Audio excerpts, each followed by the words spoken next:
Hello everyone, I welcome you on the study channel lights institute of study. तो आज हम करने वाले हैं नंबर सिस्टम। नंबर सिस्टम का बहुत ही इंपॉर्टेंट टॉपिक वो है डिविजिबिलिटी रूल। नंबर सिस्टम ये आपका बहुत ही इंपॉर्टेंट टॉपिक है। ये आपके हर एग्जाम, आप चाहे किसी भी एग्जाम की प्रेपरेशन कर रहे हो, सबसे पहला टॉपिक आपका क्या रहता है? Number system. इसमें पढ़ेंगे हम डिविजिबिलिटी रूल ऑफ टू, जो इसमें साथ साथ डेफिनेशन होगी, जैसे नेचुरल नंबर हो गया, होल नंबर हो गया, रियल नंबर हो गया, इंटीजर, वो मैं आपको साथ साथ में ही क्लियर करती जाऊंगी। पहला है divisibility rule of two of family two. Family two में आ गया आपका टू, ठीक है। जब आप टू को मल्टीप्लाई करोगे टू से, वो आ गया फोर, क्योंकि हम फैमिली टू की पढ़ रहे हैं ना डिविजिबिलिटी रूल। अब फोर को जब मैं मल्टीप्लाई करूंगी टू से, ये आ गया एट, फिर एट को जब मल्टीप्लाई करूंगी टू से, ये आ गया 16। अब डिविजिबिलिटी रूल ऑफ टू क्या होता है? डिविजिबिलिटी रूल ऑफ टू, मान लो कि ये एक संख्या मैंने ले ली।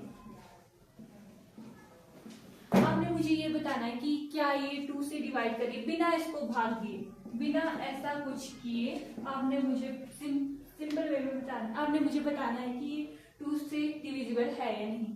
तो इसका रूल होता है, इसके पहले आपने यूनिट प्लेस देखना है। यूनिट प्लेस मतलब कि इकाई का अंक। इकाई के अंक पे जहां पर 0, 2, 4, 6, 8 आए, वो डिविजिबल है टू से। और आप मुझे ये बताओगे कि जो ये नंबर मैंने लिखा है, ये ऑड नंबर है या इवन नंबर, मतलब कि ये विषम संख्या है या सम संख्या। अब इवन नंबर क्या होते हैं? जिसके यूनिट प्लेस पर इवन नंबर, यूनिट प्लेस पर क्या हो? यूनिट प्लेस मतलब कि इकाई का अंक क्या हो? 0, 2, 4, 6, 8 हो, वो होता है आपका इवन नंबर। फिर है ऑड नंबर। ऑड नंबर क्या होता है आपका? मतलब यूनिट प्लेस पर इकाई के अंक पर आपका क्या होना चाहिए? 1, 3, 5, 7, 9, वो होते हैं आपके ऑड नंबर, ठीक है। तो डिविजिबल इवन नंबर क्लियर है ना सबको? ऑड नंबर विषम संख्या जिसके यूनिट प्लेस पर क्या बोला था मैंने? 1, 3, 5, 7, 9। और इवन नंबर होता है आपका सम संख्या। इवन नंबर यूनिट प्लेस पर मतलब कि इकाई के अंक पर जहां पर आपके 0, 2, 4, 6, 8 हो, वो होता है आपका इवन नंबर। दो का डिविजिबिलिटी रूल है यूनिट प्लेस पर 0, 2, 4, 6, 8 हो, वो होता है आपका डिविजिबल टू से। फिर फोर का डिविजिबिलिटी रूल क्या होता है? आपने देखने, फॉर एग्जाम्पल हम एक एग्जाम्पल लेते हैं, जैसे हमने ये एग्जाम्पल लिया, ठीक है। फोर का डिविजिबिलिटी रूल क्या है? आपने लास्ट के टू डिजिट देखने हैं। एक हो गया आपका यूनिट प्लेस, फिर सेकंड हो गया आपका टेंस प्लेस। फोर का डिविजिबिलिटी रूल है, मान लो ये संख्या ली हमने, इसमें क्या है? आपने दो डिजिट देखने हैं। ये हो गया यूनिट प्लेस मतलब कि इकाई का अंक, और टेंस प्लेस दहाई का, ठीक है। दो डिजिट देखने हैं। अगर ये दो डिजिट पूरी तरह से डिविजिबल है 4 से, मतलब कि 4 के पहाड़े में आते हैं, तो वो संख्या जो है 4 से पूरी तरह डिविजिबल है। जैसे 24, 4 गुना 6 होता है ना, तो आपको बिना ये सब किए 1024 को पूरा 4 से भाग किए बिना आपने देखने हैं लास्ट के टू डिजिट, तो ये डिविजिबल है 4 से। ये लास्ट के टू डिजिट क्या है? डिविजिबल है 4 से, तो ये पूरी संख्या क्या होगी? डिविजिबल होगी 4 से। तो 4 का डिविजिबल रूल क्या होता है? आपने last two digit divisible bye 4, मतलब कि लास्ट के दो डिजिट डिविजिबल होने चाहिए आपके 4 से। फिर वैसे ही 8 का, 8 में क्या है? आपने लास्ट के 3 डिजिट देखने हैं। जैसे हम लेते हैं एग्जांपल 4, 6, 8। अब इसमें क्या है? लास्ट के आपने 3 डिजिट को, लास्ट के 3 डिजिट पूरी तरह से डिविजिबल है 8 से, तो वो पूरी संख्या भी क्या है? डिविजिबल होगी 8 से। जैसे हम देखते हैं 4, 6, 8, 8 से हम डिवाइड करेंगे, ये पूरी तरह से डिविजिबल नहीं होगा, क्योंकि जो इसका रिमाइंडर है वो 0 नहीं होगा, तो ये संख्या भी पूरी तरह से डिवाइड नहीं हो रही 8 से। फिर हम नेक्स्ट एग्जांपल लेते हैं, जैसे 2, 5, 6 का।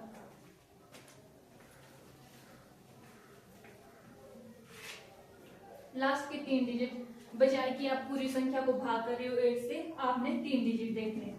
ठीक है, 2, 5, 6 भाग 8, 1, फिर यहाँ पर 16 आ गया, भाग किया, रिमाइंडर क्या बच रहा है आपका 0 है। तो मतलब कि ये संख्या पूरी तरह से डिविजिबल है 8 से। 8 का डिविजिबल रूल क्या है? Last 3 digit divisible bye 8। ठीक है, अब 16 का क्या है? अब 16 में देखने आपने लास्ट 4 डिजिट। ठीक है, जैसे कि हम एग्जांपल लेते हैं कुछ ये, तो इसमें आपने देखने कि अगर 16 से ये पूरी तरह से लास्ट 4 डिजिट पूरी तरह से डिविजिबल है, तो ये पूरी संख्या भी 16 से डिविजिबल है। इसमें देखने आपने लास्ट 4 डिजिट डिविजिबल बाय 16, ये होगी डिविजिबिलिटी रूल ऑफ फैमिली 2। ठीक है, 2 का डिविजिबल रूल क्या है? आप यूनिट प्लेस देख रहे हो, इकाई का अंक देख रहे हो। अगर इकाई के अंक में क्या है 0, 2, 4, 6, 8 है, तो वो डिविजिबल है 2 से। फिर 4 का क्या था डिविजिबिलिटी रूल? अगर लास्ट के 2 डिजिट मतलब कि इकाई का अंक और दहाई का अंक ये 4 से डिविजिबल है, तो वो पूरी संख्या भी 4 से डिविजिबल होगी। एक में क्या है, जो लास्ट के 3 डिजिट अगर पूरी तरह से डिविजिबल है 8 से, तो ये पूरी संख्या भी क्या है डिविजिबल होगी 8 से। 16 का क्या है? आपने लास्ट के 4 डिजिट देखने, अगर लास्ट के 4 डिजिट डिविजिबल है 16 से, तो आपकी जो है पूरी संख्या डिविजिबल होगी 16 से। ठीक है, अब हम पढ़ेंगे डिविजिबिलिटी रूल ऑफ फैमिली 3। अब हम पढ़ेंगे डिविजिबिलिटी रूल ऑफ फैमिली 3। ठीक है, फैमिली 3 पढ़ रहे हैं हम, तो 3 से आपने मल्टीप्लाई करना है। ठीक है, 3 × 3 हो गया 9। अब 9 को आपने मल्टीप्लाई करना है 3 से, क्या हो गया 27। ठीक है, अब इसका डिविजिबिलिटी रूल क्या होता है? Sum of digit in number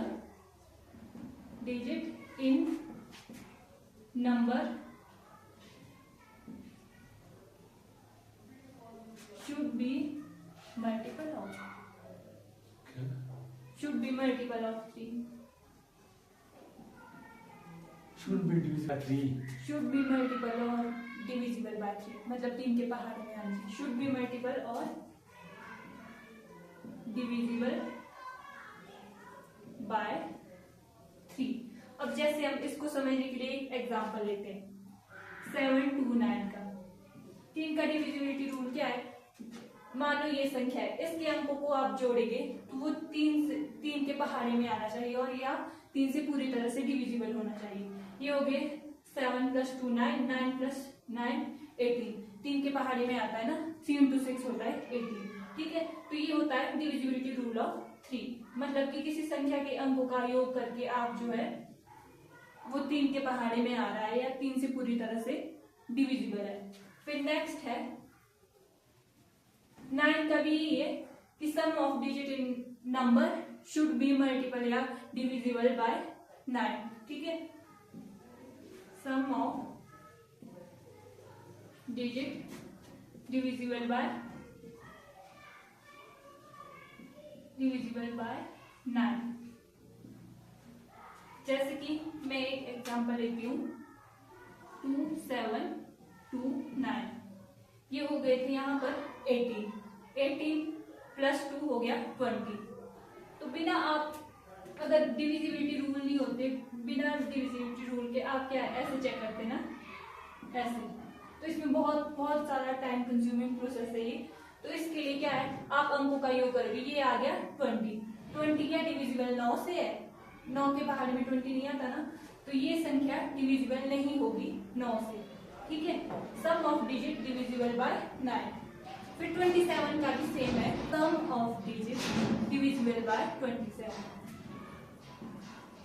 some of digit divisible by 27, मतलब कि अगर आपके पास कोई नंबर दिया होगा, ये है, फिर आप इनका सम करोगे, फिर आपने ये चेक करना है कि ये 27 से डिविजिबल है या नहीं है। ठीक है, तो ये हो गया डिविजिबिलिटी रूल ऑफ फैमिली 3। अब पढ़ेंगे हम divisibility rule of 5। Divisibility rule of 5 हम पहले इसे समझेंगे। जैसे 5 का टेबल क्या होता है, ये होता है ना 5, 10, 15, 20, 25, 30, 35। अब समझ पा रहे होगे जो ये यूनिट प्लेस है, यहाँ पर 5 0 5 0 5 0 ये आ रहा है ना। तो 5 का डिविजिबिलिटी रूल यही है कि अगर यूनिट प्लेस पर, यूनिट प्लेस मतलब कि इकाई के अंक पर अगर आपका 0 और 5 आ रहा है तो वो संख्या, वो नंबर डिविजिबल है 5 से। जैसे हम लेते हैं एग्जांपल, अगर आपके पास कोई भी बड़ी संख्या दी होगी 3, 4, 5, 5, बिना आप इसे डिवाइड किए, बिना आप इसे ऐसे 5 से डिवाइड किए, आप क्या सीधा देख के बता सकते हो कि हाँ ये संख्या 5 से डिविजिबल है। यूनिट प्लेस शुड बी 0 और 5। तो ये होता है 5 का डिविजिबल रूल। अब पढ़ेंगे हम डिविजिबिलिटी रूल ऑफ 6। अब हम पढ़ेंगे डिविजिबिलिटी रूल ऑफ 6। हम डिविजिबिलिटी रूल ऑफ 6 को पढ़ने से पहले ये जानेंगे कि 6 के फैक्टर क्या होते हैं। 6 के फैक्टर होते हैं 1, 2, 3, 6। ठीक है। अब जैसे 2 और 3 के फैक्टर देखने हैं आपने। 2 और 3 के फैक्टर क्या होते हैं 1, 2 और 3 के होते हैं 1, 3। मतलब इस फैक्टर का मतलब क्या है, अगर आप फैक्टर जैसे 1 से भाग कर रहे हो 3 को, 1 से भाग कर रहे हो 3 को, तो रिमाइंडर क्या है आपका 0 बच रहा है। 3 से भाग करोगे 3 को, रिमाइंडर क्या है 0 बचेगा। तो फैक्टर वो होता है अगर आप किसी संख्या को भाग कर रहे हो तो आपका रिमाइंडर जो है 0 आना चाहिए। अब इसमें ये क्या आ गया आपका कॉमन फैक्टर। कॉमन फैक्टर जो इसमें कॉमन दिखाई दे रहे हैं, यहाँ पर 2 और 3 है, ये कॉमन फैक्टर नहीं है। ठीक है। और अगर आपसे पूछा जाए इसमें हाईएस्ट कॉमन फैक्टर क्या है, तो हाईएस्ट कॉमन फैक्टर भी आपका यही होगा 1। ठीक है। अब इससे एक डेफिनेशन निकलती है को प्राइम नंबर। को प्राइम नंबर क्या होते हैं, कोई भी ऐसा नंबर जिसका HCF 1 हो। ठीक है। HCF हाईएस्ट कॉमन फैक्टर 1 हो, वो आता है आपका वो को प्राइम नंबर। ठीक है। तो मैं आपको ये क्यों समझा रही हूँ, इसको समझाने के पीछे मेरा आपका ये पर्पस है, जैसे कि हम 6 का डिविजिबिलिटी रूल समझ रहे हैं, तो उसके लिए क्या देखना है हमें, कोई भी संख्या दी होगी वो डिविजिबल होनी चाहिए आपके 2 से भी और 3 से भी। 2 और 3 एक को प्राइम नंबर है। ठीक है। इसका डिविजिबिलिटी रूल है एनी नंबर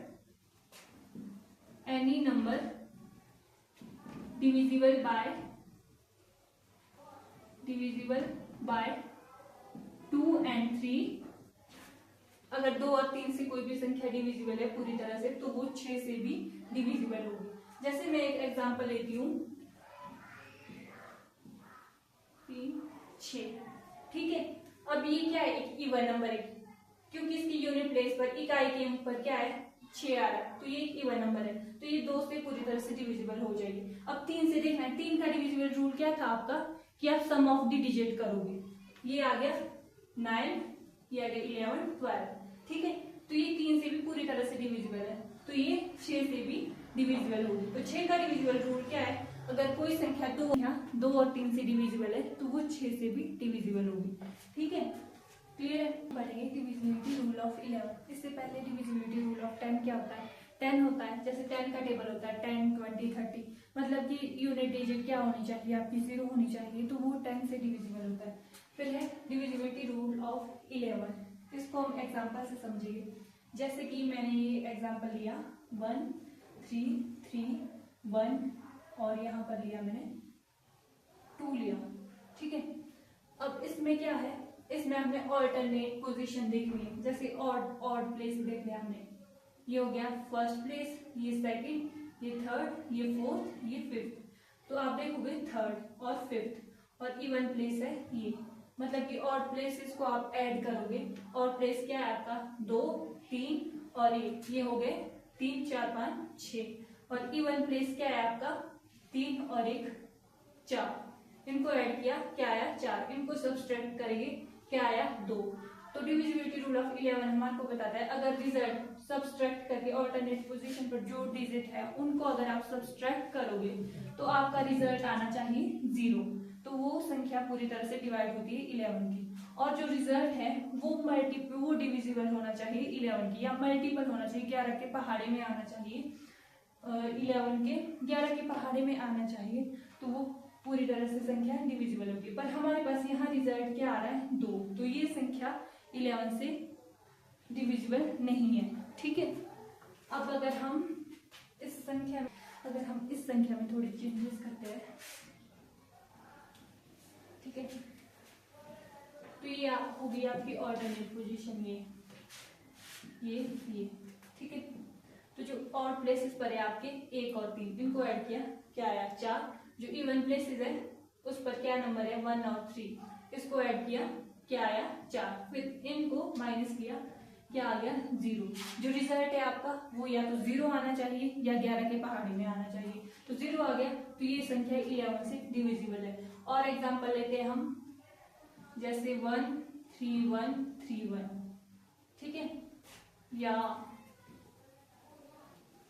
1 2 1 2 1। और प्लेसेस देखने आपने, ये हो गया और प्लेस 1 2 3 4 5, और प्लेस हो गया, ये हो गया और प्लेस, और ये हो गया, ठीक है। इनको ऐड किया हमने 1 जमा 1 जमा 1, क्या हो गया 3। फिर देखने आपने इवन प्लेस हो गया आपका ये 2 और 2 -4, क्या आ रहा है रिजल्ट -1। मैंने क्या बोला था, अगर रिजल्ट 0 आए या मल्टीपल आए 11 का तो वो संख्या डिविजिबल होगी 11 से, तो ये भी संख्या डिविजिबल नहीं है 11 से। आई होप जो मैंने ये एग्जांपल दी है इसके थ्रू आपको डिविजिबिलिटी रूल ऑफ 11 समझ में आ गया होगा। अगले वीडियो में हम इससे रिलेटेड क्वेश्चन लेके आएंगे, ठीक है, जो आपके ऑल एग्जाम में पूछे जाते हैं, और कॉम्पिटिटिव एग्जाम में आपसे नंबर सिस्टम से रिलेटेड, डिविजिबिलिटी रूल से रिलेटेड आपसे क्वेश्चन किए जाते हैं, क्वेश्चन पूछे जाते हैं, उससे रिलेटेड हम कल क्वेश्चन लेके आएंगे।